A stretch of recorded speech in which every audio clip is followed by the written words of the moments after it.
በ2022 ታሪክ ተቀየረ። የኢዲ አሚን ዳዳ፣ የገማል አብደል ናስርና የቶማስ ሳንካራ እንዲሁም የአቀኞቹ መንፈስ ዳግም በአፍሪካ ነገሰ።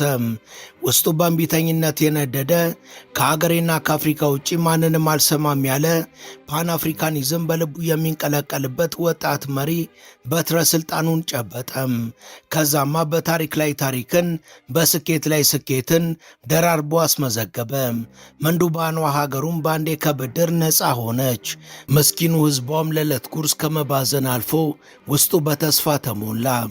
መሪው ከህዝቡ ጋር እጅና ጓንት ሆነው የሀገሪቷን ሁለንተናዊ መልክ ቀየሩ። መላው ዓለምም ተደነቀም። እነ ፈረንሳይ ግን በተቃራኒው ቆሽታቸው አረረ።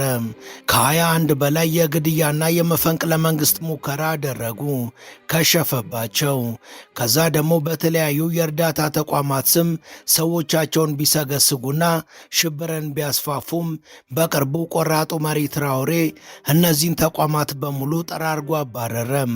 በሀገሪቷ ይርመሰመሱ የነበሩ አሸባሪዎችንም ድምጥማጣቸውን አጠፋ።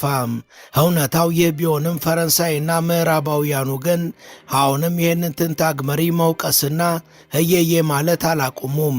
የመጣውን አስደናቂ ለውጥም ለመመስከር በእጅጉ ተናነቃቸው። አምነው መቀበልም ተሳናቸው። የእነሱ ምስለኔ የሆኑ በርካታ የአፍሪካ መሪዎችም የተመዘገበውን ታምራዊ ለውጥ አጣጣሉ።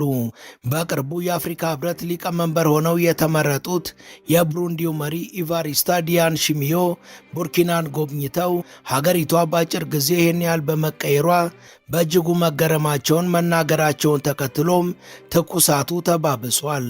ሰውየው በሊቀመንበርነት የመቆየታቸው ነገርም አጠራጣሪ ሆኗል። Je voudrais remercier mon frère, le président Ibrahim Traoré, et le peuple burkinabé pour l'accueil très chaleureux qui m'a été réservé, moi et ma délégation, depuis notre arrivée.